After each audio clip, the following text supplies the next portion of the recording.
Buenas tardes, doctor. Mi nombre es Diego Arsenio Alarcón Beltrán y yo soy del grupo 495 de la Unidad Valle de las Palmas. El tema de lo que vamos a hablar el día de hoy va a ser de osteocondritis. Como aspecto general, pues esta va a ser una serie de trastornos clínicos idiopáticos de la epífisis en niños en crecimiento. La epífisis afectada puede deformarse permanentemente y acabar en una artritis degenerativa o en una artrosis secundaria de la articulación. La osteocondrosis normalmente afecta el centro epifisiero secundario o epífisis de presión en el extremo de un hueso largo, pero puede lesionar el centro epifisiario primario de un hueso corto también. Eh, el- la manifestación más clara que se va a presentar en, en estos trastornos va a ser la necrosis avascular idiopática de la epífisis. Comparten la necrosis avascular y sus secuelas. Este trastorno va a ser más frecuente en lo que viene siendo a la mitad del crecimiento, lo que es en años de 3 a 10 años. En niños se va a presentar más en niños que en niñas y su preferencia va a ser en extremidades inferiores que en las superiores. Este trastorno también va a ser un trastorno bilateral, el 15% de estas. Y pues como les mencionaba, pues este va a ser un trastorno idiopático que se va a presentar lo que es la necrosis avascular del centro de dosificación. Va a ser autolimitada en procesos de 2 o hasta 8 años.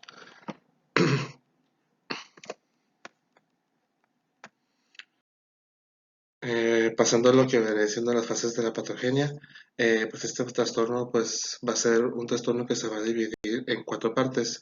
En la primera, que va a ser la necrosis avascular, la segunda, que es la revascularización, tercera, curación ósea y por último la deformación residual. En la primera, pues va a ser la fase inicial o necrosis avascular. Esta pues va a ser un trastorno que va a ser eh, se va a caracterizar por vasos de la epífisis obliterados, por la muerte de osteocitos y células de la médula ósea, núcleos de osificación y de la epífisis deja de crecer. Eh, estos huesos no cambian durante meses, el cartílago articular sigue creciendo y la densidad radiológica del núcleo no va a cambiar, pero el núcleo afectado más pequeño, el núcleo afectado más pequeño que el sano. Esta va a ser una fase saliente que no va a presentar síntomas ni deformidades. Eh, es la radiografía, la resonancia magnética, perdón, para el diagnóstico precoz es la más utilizada en esto.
La fractura patológica en el hueso subcondral en el núcleo, pues va a ser una localización de más tensión en la cadera, en la porción anterior superior de la cabeza femoral. Esto va a ser resultado a lo que es a un traumatismo adicional y el cartílago articular va a estar intacto.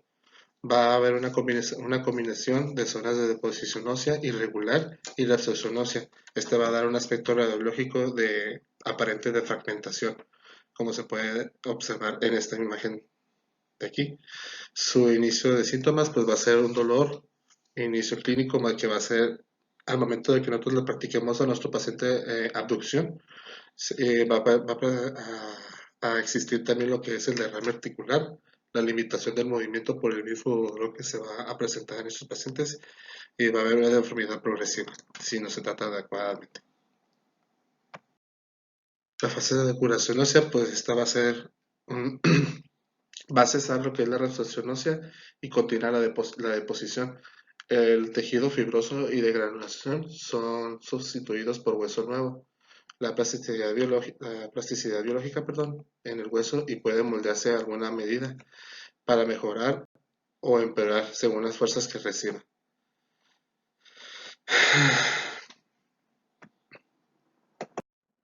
La fase de deformidad ósea, pues esta va a ser una fase en donde termina el proceso de curación y ahí no va a haber plasticidad biológica del hueso y cualquier deformidad que se presente en esta fase de la enfermedad pues, se va a quedar ahí persistentemente. El contorno se mantiene relativamente invariable, cualquier deformidad residual persiste como les mencionaba y el cartílago articular queda preservado. Aquí se va a dar lo que es la enfermedad articular degenerativa, artrosis, en lo que es en la cadera.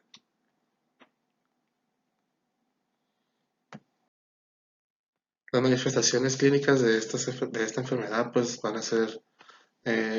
no van a presentar síntomas en lo que es en la fase inicial, va a presentarse de una manera asintomática. Lo que es en la fase de revascularización, en la segunda parte va a presentarse lo que es el dolor. Después se presentaría lo que es el derrame articular, se presentaría lo que es la limitación del dolor de movilidad, perdón, que esto se va a presentar al momento de que le presentemos, pues, practiquemos una aducción al paciente y la atrofia muscular por desuso. El diagnóstico diferencial radiológica, pues esto es una dosificación irregular de las epífisis normal y esta va a ser caracterizada por trastornos generalizados como hipotiroidismo, displasia y displasia epifisiaria, perdón. Las secuelas de osteocondrosis pues va a ser la fractura subponderal en lo que es en la epífisis, la subluxación de la articulación afectada, deformidad de la epífisis con la consiguiente incongruencia articular, así como la limitación de los movimientos, la limitación de la movilidad que origina con los años esta enfermedad articular degenerativa secundaria.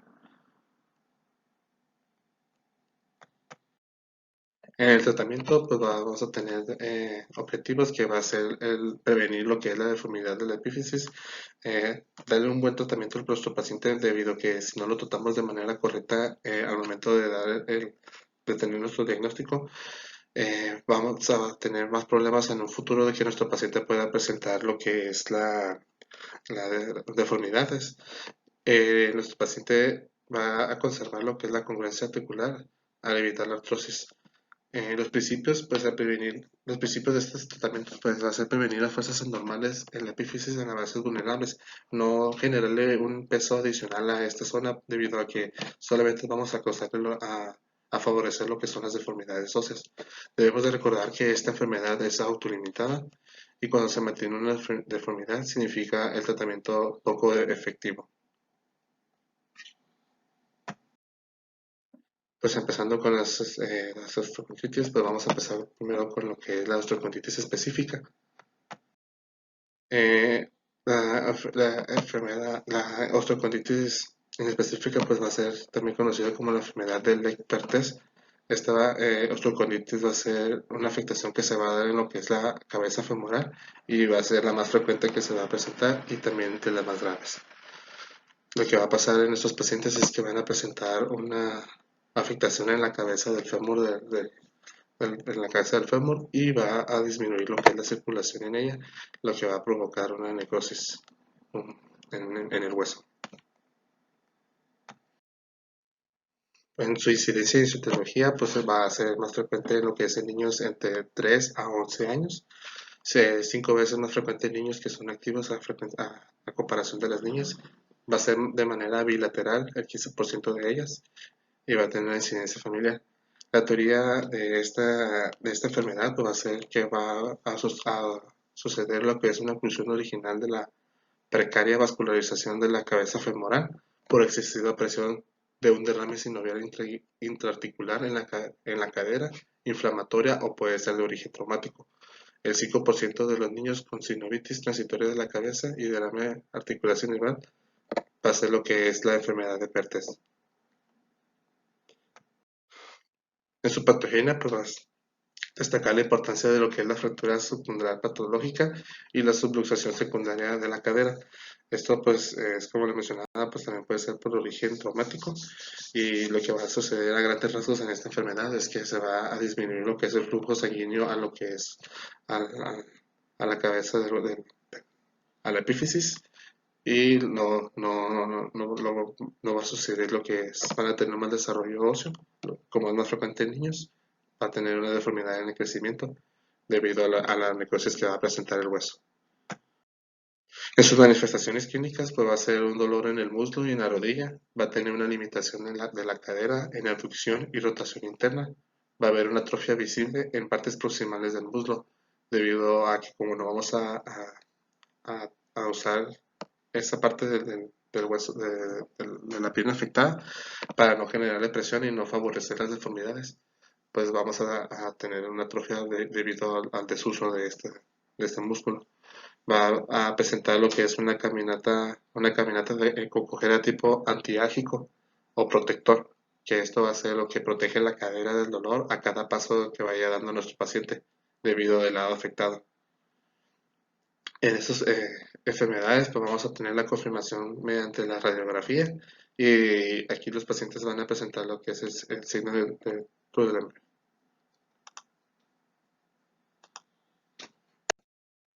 En las complicaciones, pues va a haber lo que es la fractura de la subcondylar de la epífisis, la subluxación de la articulación, aplanamiento de la epífisis, o conocido también como coxa plana, y la enfermedad articular degenerativa secundaria. En el tratamiento, el objetivo va a ser lo que es prevenir la deformidad de la cabeza femoral y evitar la artrosis en la adultez. Prevenir las fuerzas excesivas en la cabeza femoral durante las fases vulnerables para no generarle la deformidad al paciente. Solo requiere tratamiento con afección de más de la mitad de la cabeza femoral y vamos a utilizar lo que es la clasificación de Cathedral, que la tengo más adelante. Y se presenta lo que es 50% de los niños solo requieren controles periódicos. En la clasificación radiológica de Cathedral, como les mencionaba, pues vamos a valorar lo que es el compromiso de la cabeza femoral mediante el estudio de la radiografía.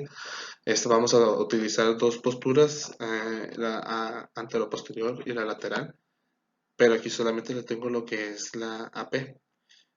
Aquí lo vamos a manejar mediante diferentes grados, vamos a irnos de lo que es de la 1 a la 4 y esto va a ir señalándolos el compromiso en lo que es en la cabeza femoral en porcentajes de un 25 hasta el 100%. En lo que tenemos en la foto, en el grupo A, esta que tenemos aquí en esta foto de la superior izquierda, vamos a ver lo que es un compromiso del 25% en la B, esta de aquí también. Va a ser del 50, del 75 y del 100%. Contención efectiva, pues para su tratamiento pues va a ser con una carga con yeso de Petri en la abducción. Debemos de recordar que ese tipo de férulas debe ser ortopédica y debe de colocarse de manera de abducción, ya que esta va a ser la manera en que se va a evitar lo que es una subluxación y permiten que el acetábulo moldee la curación de la cabeza femoral. Siempre debemos de tener en cuenta en este tratamiento que la posición en la abducción va a ser la manera más efectiva. El tratamiento quirúrgico o osteotomía pues va a ser en niños mayores de 5 años que tengan una afección de más de la mitad de la cabeza femoral y antes de que se desarrolle cualquier deformidad en estos pacientes. Eso es por lo mismo que les decía. Siempre debemos de prevalecer lo que es la, la deformidad en estos pacientes porque si le presentamos lo que es la carga en ellos, solamente vamos a exacerbar esas deformidades en ellos. Como segundo tenemos lo que es la osteotomía femoral varizante, que esta es una opción de lo que es la- el tratamiento quirúrgico en ellos. Y la siguiente sería lo que es la osteotomía innominada, que es también la de Salter. Esta es muy efectiva en ellos, en esos pacientes, y es la de las más usadas. De ahí tenemos lo que es la osteoconditis de una cabeza metatarsiana, que sería la enfermedad de Freiberg. Esta pues va a ser una, un trastorno que va a comenzar en la adolescencia, y esto va a ser un trastorno caracterizado por las mujeres. Se va a presentar en lo que es la segunda cabeza metatarsiana y va a originar lo que es un aumento de la presión en la segunda cabeza de la segunda metatarsiana, debido al uso de lo que son los tacones altos en estas pacientes, a la mala postura debido a la incomodidad de estos zapatos, puede originar lo que es esta enfermedad. El cuadro clínico pues va a ser un dolor en lo que es en el antepié, a la bipedestación y a la marcha. Vamos a tener lo que es en la exploración física, un engrosamiento de la piel, dolor a la palpación y limitación articular dolorosa, como se puede apreciar en lo que es en esta foto. En la radiografía, pues como le mencionaba, pues va a ser una afectación lo que se va a hacer en el segundo metatofalágica, y esta debemos aquí, como tenemos en esta imagen. Aquí vamos a tener lo que es una afectación en este segundo metatarsofalángica. Y como dice aquí en la imagen, pues va a ser una afectación que va a estar en estadio 3. El tratamiento pues va a ser conservador. Vamos a usar lo que son los zapatos de tacón bajo y una suela rígida en balancín. Esos tipos de tenis es para poder favorecer lo que es el mejor al momento de dar el paso, y no tener que generar la presión habitual en lo que es en el segundo metatarsofalángica. Y lo que tenemos, si la afectación en estos pacientes es muy alto o muy grave, vamos a tener que recurrir lo que es el tratamiento quirúrgico, la exéresis de la cabeza metatarsal deformada o de la base de la falange. Esto es para poder eh, preservar lo que es la colocación correcta de los dedos. Después tenemos lo que es la osteoconditis de los centros secundarios de osificación de las vértebras, también conocida como la enfermedad de Scheuermann. Como definición, pues vamos a tener que esta es una osteocondritis de los centros secundarios de osificación de las vértebras. Se presenta en la columna torácica y es una alteración de crecimiento anterior de lo que es en las placas epifisiales, que provoca una exageración de la sífosis normal. Vamos a tener que esta enfermedad va a tener varios sinónimos, como osteocondosis de la columna, enfermedad de Scheuermann, como les mencionaba, epífisis vertebral, cifosis del adolescente y espalda curva del adolescente. Eh, en su incidencia y etiología, pues vamos a tener que es una enfermedad que se presenta en la pubertad hasta el cese del crecimiento de las vértebras.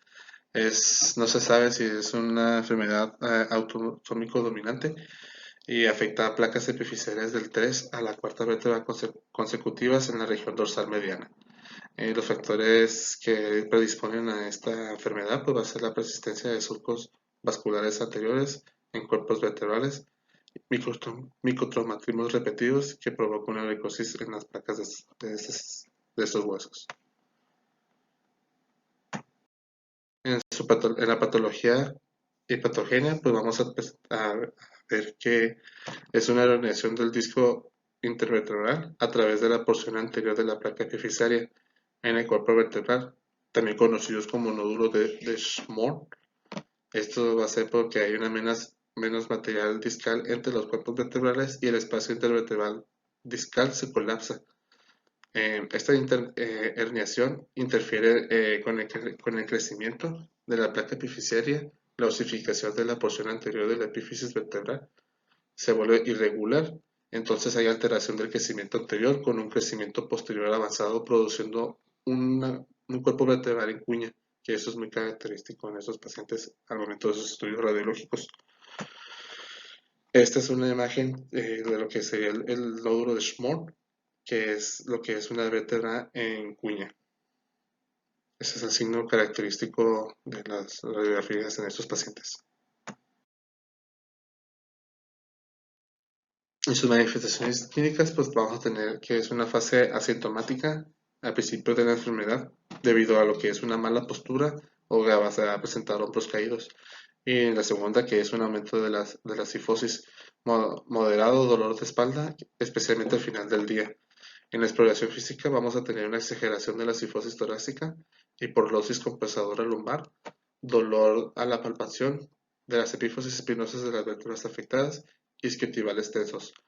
Los pacientes, más que nada, a la consulta no van a llegar a este grado de deformidad, pero vamos a presentar que van a tener como un pequeño arqueo. En la estudios radiológicos vamos a tener la osificación irregular anterior de las epífisis vertebrales. Perdón.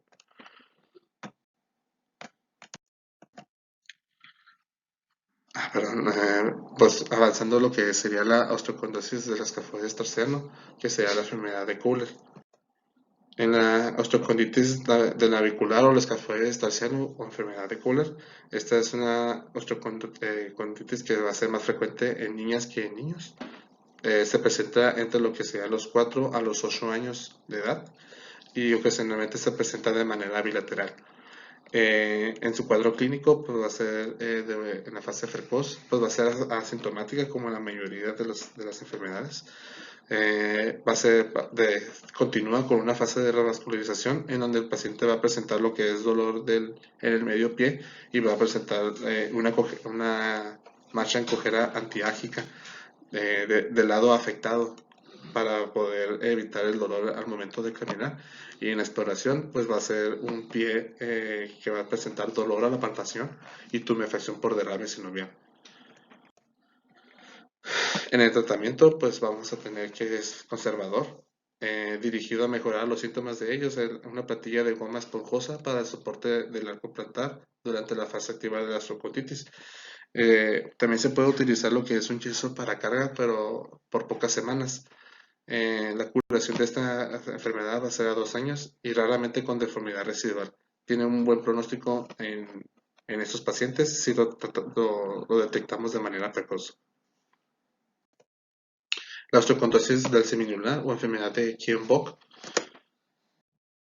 pues esta va a ser una enfermedad que va a afectar al semilunar. El semilunar ocasionalmente está afectado por un proceso que parece representar una necrosis avascular y su incidencia pues vamos a tener que se va a presentar en adultos jóvenes. Esto va a ser secundario a un traumatismo mayor o a menor, o menor, microtraumatismos ocupacionales y se va a presentar en lo que es más en la derecha que en la izquierda. En su cuadro clínico, pues vamos a ver que nuestros pacientes van a presentar un dolor leve que tiende a aumentar con los años, una debilidad a la presión, limitación a la movilidad por dolor y un dolor a la palpación con poca tumefacción. La patogenia de esta enfermedad, pues más que nada va a ser por traumatismos, que esto nos va a generar una necrosis. Va a ser de una coloración más lenta en los hombres debido a la vascularización que tienen sobre el periósteo y lo que es poco probable que la curación sea completa. En el adulto es probable que el cartílago articular esté afectado al hundirse el hueso subcondral. Aquí tenemos lo que es la clasificación de Leachman, que esto lo vamos a valorar mediante cuatro estadios. En la primera pues va a ser un estadio sin alteraciones. En el estadio número 2 va a ser una esclerosis del semilunar, que sería este de aquí. En el número 3 pues va a ser una esclerosis con fragmentación y colapso del semilunar. Aquí lo vamos a valorar debido a si la escafoides presenta una rotación o no, y la vamos a valorar del 3A al 3B. Y por último tendríamos el estadio 4, que sería cambios degenerativos en articulaciones radiocarpianas y iocarpianas. Pasaríamos a lo que es el tratamiento. En el tratamiento vamos a tener como objetivos es aliviar el dolor. Conservador va a ser la inmovilización, que el paciente tenga una menor movilidad para que no genere más dolor a sí mismo. Y pues vamos a realizar lo que es cirugías, exéresis del semilunar o en lo que serían artrosis avanzadas, una artrodesis de la muñeca. Siguiente tenemos lo que es la osteocontritis de un centro primario de osificación de una vértebra, también conocido como enfermedad de Calve. Esta es una incidencia, te va a tener como incidencia, perdón, y etiología que va a ser menos frecuente que en la enfermedad de Scheuermann, y este va a ser presentado en lo que es en niños entre 2 a 8 años de edad. Se limita casi siempre a un solo cuerpo de la vértebra. En su cuadro clínico vamos a tener que nuestro paciente va a presentar un dolor de espalda leve, cifosis ligera y contractura muscular. En la radiología, pues la parte de osificada del cuerpo vertebral se fue muy delgada y esclerosa. Eso se debe indicar a una serie esquelética para buscar variedad diseminada de histocitos de células de Langerhans. El diagnóstico puede ser necesario por la biopsia por punción o punción de Punch del cuerpo vertebral. De ahí sigue lo que es la necrosis avascular tangenciana de una epífisis de presión o osteocontritis disecante. Este va a ser un pequeño fragmento tangencial de hueso subcondral. Puede separarse o disecarse del resto de la epífisis por tejido reactivo fibroso y de granulación. En su incidencia y etología pues va a ser más frecuente en lo que es en niños mayores y en adultos jóvenes, más frecuente en hombres que en mujeres, y la epífisis más afectada pues va a ser el cóndilo femoral, rótula el cóndilo radial, cabeza femoral y el astrágalo.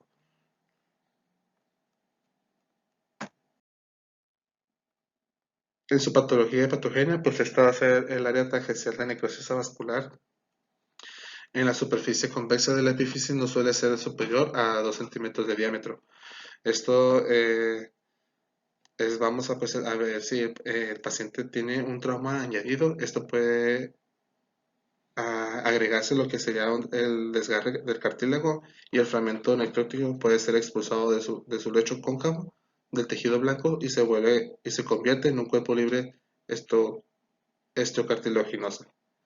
Esto, pues, en la patogenia, pues, va a presentar lo que es mayormente lo que es la necrosis, y va a ser lo que es la disecación, el crecimiento del tejido óseo fibroso y de granulación diseca en un plano entre un hueso vivo y necrótico, aislando el cemento necrótico. Esto es como va a ser, en pocas palabras, se va a ver lo que es un pequeño fragmento de hueso libre a un lado de lo que serían los cóndilos mencionados más frecuentes. En su cuadro clínico, pues esta va a ser una fase inicial que va a ser asintomática como la mayoría que hemos visto. Va a ser una fase de revascularización, dolor local intermitente, que es alteración leve de la función articular, o sea, al momento de que tenga un movimiento, el paciente va a presentar lo que es el dolor. En la exploración, pues va a pasar a presentar lo que es el derrame sinovial moderado, ligera atrofia del músculo por desuso. Por lo mismo, al momento de que se mueven de genera dolor, pues los pacientes prefieren mejor no limitarse a sus movimientos para poder evitar el dolor. En la radiología se pueden necesitar proyecciones tangenciales especiales para poder diagnosticar esta enfermedad. En la radiografía y la resonancia magnética son muy útiles para detectar si el cartílago articular está intacto. En la rodilla, la artroscopía es la más adecuada con esta finalidad, y es como les mencionaba, a grandes rasgos en esta enfermedad vamos a poder apreciar lo que es una fragmentación necrótica del hueso en lo que se en el cóndilo en los cóndilos femorales, y se va a ver como un pequeño hueso, un pequeño pedazo de hueso libre. En el tratamiento, si el cartílago sobre el hueso necrótico está intacto, el objetivo va a ser evitar la separación. Vamos a procurar que el paciente tenga una limitación en su actividad, descarga temporal de la articulación, que no lo esté usando para no generarle presión sobre ella. Si el segmento es grande y afecta la superficie de descarga articular, especialmente en las rodillas, La cirugía artroscópica con inserción de bastones de injerto óseo pues es la recuperación más rápida e impide la separación del segmento necrótico. Si el cartílago está desgarrado y el fragmento necrótico está parcialmente o totalmente separado, entonces sí vamos a valorar el tamaño de lo que está, del fragmento que está separado.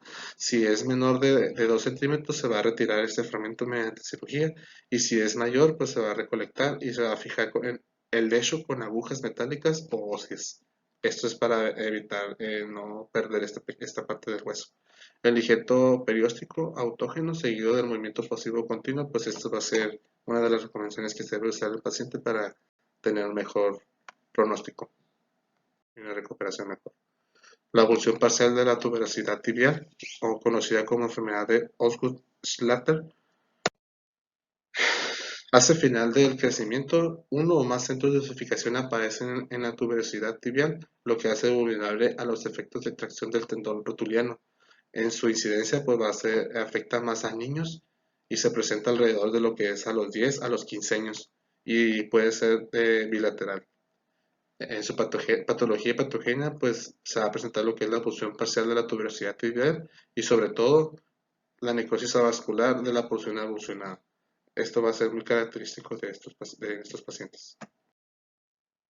En el cuadro clínico, el dolor local que se agrava al arrodillarse o contusiones al correr. Esto es debido a los movimientos que se generan o las posiciones a la presión.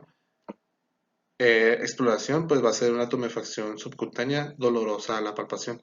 El dolor al extenderse, la rodilla correcta resistencia.